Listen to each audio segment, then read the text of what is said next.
On Sunday, January 18th, armed men stormed 3 churches during worship, abducting over 177 worshippers, including women, children, and even a 3-week-old baby. The sheer scale and brazenness of this attack have reignited national outrage.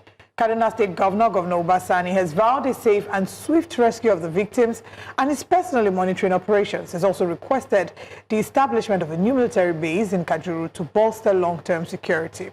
But not everyone is satisfied. The South and Middle Belt Forum is demanding the sanctioning of the Kaduna State Police Commissioner, accusing him of initially downplaying the incident and failing to act swiftly. So this is what we're going to do on Breakfast Central. Let's take you back to a Security Council meeting that was held in Kaduna that had stakeholders there and also had the governor there. Now, don't forget that during the Security Council meeting, the governor is there to receive and hear the briefing, of which the Commissioner of Police actually led that briefing. But let's take you back to see the outcome of that meeting, and then we would come back to where we are now. Take a look. Yesterday, we were informed that there is bandit attack in Enwonwu, in Kajuru local government. We quickly mobilized our policemen, military, and other security agencies to the area.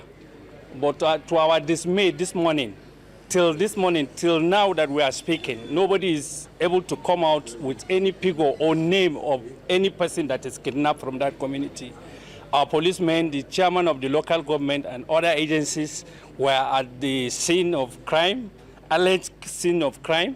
We went there. Till now, there is no information about any attack or any kidnapping of over 300 persons. And on this, I want to warn some of these troubleshooters. Please stop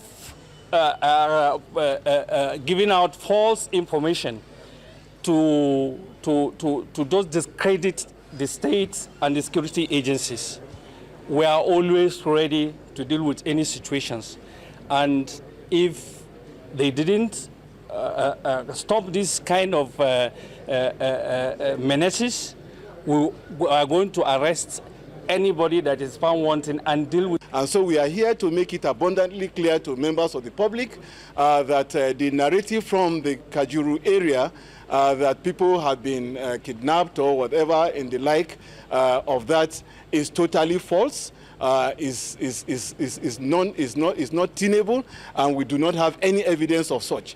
In fact, the chairman of Kajuru local government, including the CAN chairman of that area, with also the community heads and of course other religious leaders, were there as we speak this morning, and they have video and pictorial evidences to show that they have interacted with people from that particular locality, and that the information they have chunked out is totally false. So we are here to make it abundantly clear and to let people know that the government of Kaduna State has zero tolerance for criminality. People run out from the church, they come break the door. The people who remain inside. This is the door they broke? Yeah. This is the door they broke? Yes. Abba, show us the door. Okay, let's go. So what happened here? See the way they scatter everything. These are musical instruments. Yeah. Scatter everything. Even our where we have inside village, they scatter everything. Sure. What's this? You can't speak.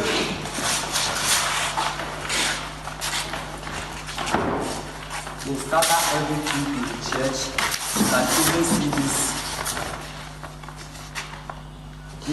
This is new one. Keep it here, they bring it down, they scatter everything in the church. You can even see everything. They scatter even the chairs, they bust our... Scatter chairs? Yes. This thing, they're the one that did this? Wait. Abba, let's see. Wait. Are we on... What's this? Man, this is what the chair's supposed to be. What's this? No one. They have the chairs. Who's going on? They are the one that did this? I don't see the way they bust our... Harvest, okay, this is what you guys use for harvest.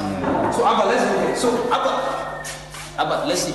So on a very good day, this is supposed to be a church, a place of worship. That's what we see here, right? Yeah. So they are the one that did this. Yeah, they packed some things and come up with it. I don't know. Yeah. Even on my which church is this? This is C&S number 2 criminal. C&S number 2 criminal Wali means me church, Cherubim and Seraphim 2 number 2 criminal Wali. Let's go to a watch of guys. Let's go to a watch.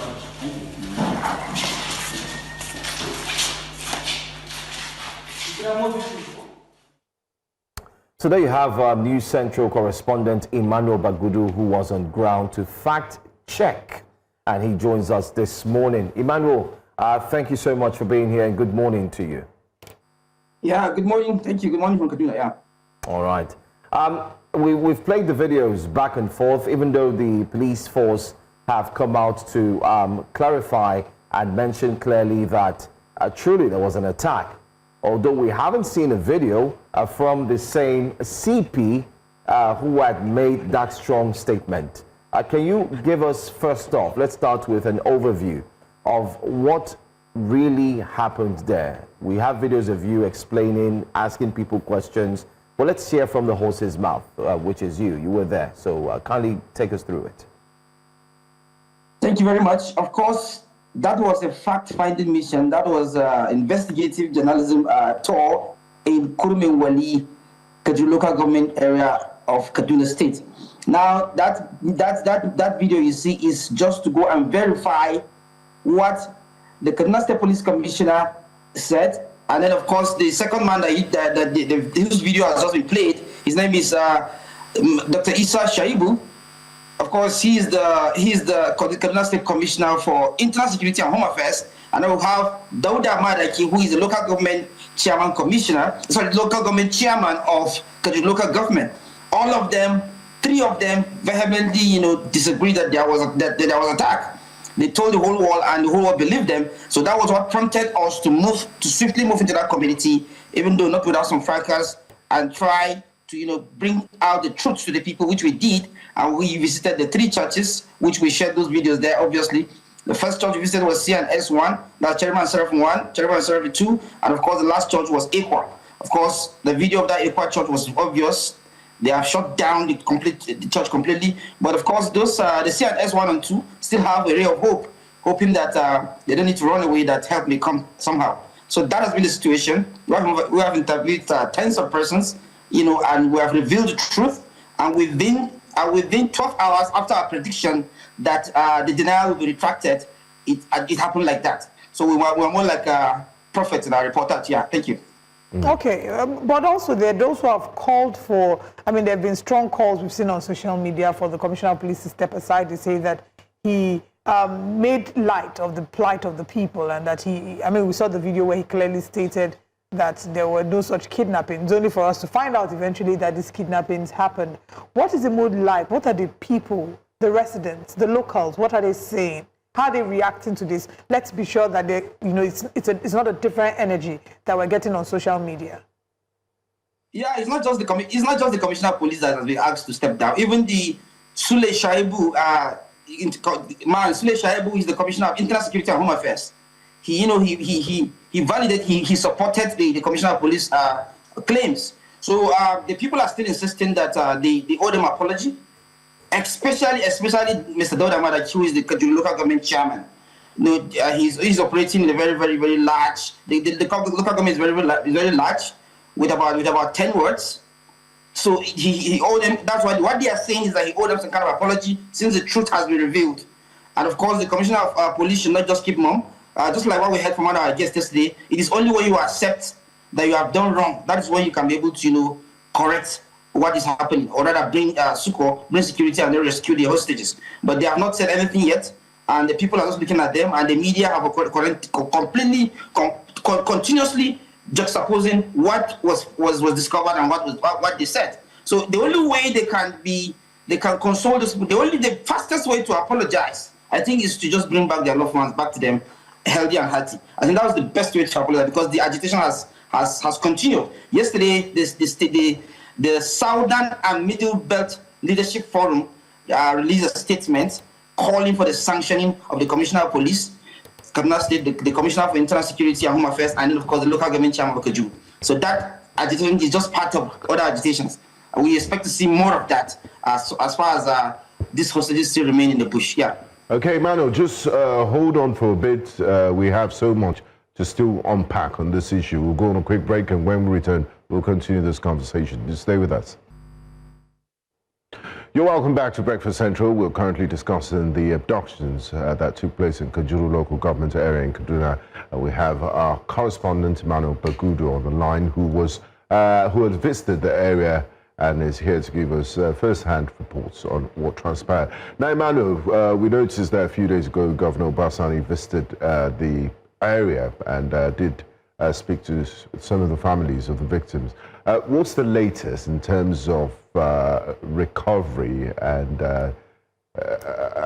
contact with the abductors, the bandits and terrorists that kidnapped these people? Has there been any reports on that? Let's start with contact. As for contact, I was informed by the community chief, the community head, that the terrorists have gotten a negotiator who has started communicating with them already, as said yesterday, and that the negotiator said that before any negotiation, any kind of ransom, deal will be struck between the terrorists and the people kidnapped, that the community have to provide 17 motorcycles for them. That is when they will start talking about negotiation. And each of the 17 motorcycles costs 1.7 million naira. And when you times that by 17, it's around 29 million naira. So that the community should provide 29 million naira before conversation about negotiation of ransom payment will begin, which is very, very still devastating for the community members, according to what they said. That's what I got from the community leaders as of yesterday. Then, in terms of recovery, the video of the Kaduna State Governor Uba Sani, says it all. He has come to consult the people. He has come to make promises of social amenities, basic amenities, infrastructure. He admitted that actually the reason why the people are so vulnerable is for the fact that they have been caught up. They have not enjoyed any government presence at all. They don't have access routes, and they are not even far from the city center. They are not even far from the expressway. And of course, he promised two major things: that he's going to build a hospital in the community, and in a few weeks' time, the Commissioner of Works was there. He has ordered the Commissioner of Works to flag up the construction of a tarred road. That particular road, you see him coming in. He wants the road tarred so that security officers can have access to come in and rescue the people anytime there's an attack. Because the community is located not far from Regina. Regina is one of the notorious areas where bandits are living, just within the FCT. The Abuja-Kaduna Expressway, and then the FCT Buhari Area Council, and then Kaduna State. That is where most of the terrorists are staying. And the Kaduna State government has admitted that the only way you can remove them from there, from coming to arrest people, is for the Chief of Defense Staff to build a command center or a theater command around that area, so that they can be obliterated completely. Yeah. Okay. Emmanuel, let's do a little bit of behind the scenes. Aside from speaking with the people, we also heard that that particular area was cordoned off and access was limited, especially to journalists. And I do hear that some persons who managed to get through there couldn't leave because the security, as it were, wouldn't let them leave. Can you give us a little insight regarding why it was cordoned off in the first place? Why was it looking like this story wasn't meant to come out to the public, and how you were able to meander your way through? A lot of people came in. Those that don't know the area, of course, that's our terrain. Those that came in the early hours of the morning when the government officials were still insisting it was fake news, where I came and run into them, and we are subject to a lot of interrogations. And by the time it's 12 noon, more journalists, more civil society organization members begin to troop in. So when I got my clearance, I didn't even follow the main route. I have to take another route, an alternative route. And before I knew it, I was already in the community.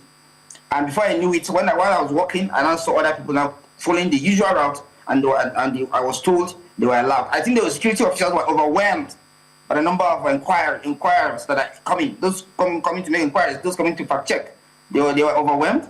And all of us were having our phones on live mode 24/7. So there's no way they can compromise at that spot, because every gadget we took there was having a multiple recording, going live, multiple recording and live, either on social media, either on Twitter, either on Facebook. So it was risky for the community, for the security officials to continue to, cordon off the place. It was very risky for them to continue to, stop people. So at the end of the day, within seconds, all the entrances of the community were open, and we had hundreds of inquiries, including international media, that came into that community immediately. And then the story, before you know it, the story was revealed that it was actually the government that was sending fake news and not the Nigerian journalists there. That's a lot. That's a lot there. All right. Another thing I wanted to ask again, I know initially I'd asked you about their feelings towards the police chair as well as the leaders, the local government chair, but this time around, how are they feeling about the state of insecurity? What was the mood like? Would you say that you could sense fear? Is there hope?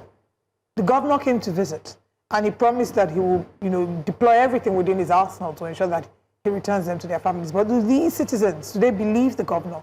Do they have hope? No. I have two evidence to back that up. They don't have any hope. The only hope I know that would bring back their confidence is when they see their loved ones. The first reason why I say they don't have hope is I personally covered an exodus of community members from Enwonwu evacuating their properties, their grains, their farm produce to the metropolitan town of Makiali. Makiali is located on the Kaduna Expressway, and it's just 6 kilometers from Enwonwu. So I covered that. They have their grains, and of course it was produced in New Central. The news was on New Central, so it's evidence based. They pack all their grains and they're taking it to their neighboring Makiali. They actually told me that they were originally from Makiali. It's just for the fact that they were actually from Enwonwu, but when the new roads come, the military government, created the new Kaduna Expressway, they have to come out to the main road. So their relatives are the ones on the road. So they have lost confidence. They have started packing their grains, and the grains are being skipped in the metropolitan town of Makiali. They made it clear on camera that they don't have any hope, that they're leaving the town. Most of them I spoke to. That they're leaving the town until they are sure that security is back, and of course they have to start their life afresh. Then the second reason why I said they don't have hope is that they personally call on the local government chairman to retract his statement, which he has not done up to now. They personally call on him to go into the dark bush and bring back their loved ones. They have not seen any response. They have just been communicating to police officers and all that. And he's at the grassroots. He's supposed to be the front runner. That's what they said. He's supposed to be the one that is pushing this call, but none has happened. So those two evidences, people packing their grains, farm produce, because they said this farm produce, when the terrorists come, they pick up this farm produce again and then run. They don't just come to pick people. They pick farm produce, they pick cattle, they pick animals, and then they go into the bush and then continue living their criminal and notorious life. Yeah. All right. Thank you, Emmanuel Bagudu, for speaking with us, and thanks for the insight. We're supposed to also have a former commissioner of police join us, but he's told us that right now he has a very tight schedule. Hopefully, we'll get to have him join us in the course of the conversation. But thank you so much for joining us, and keep on doing the Lord's work, or the good job. Well done. Thank you. Well done.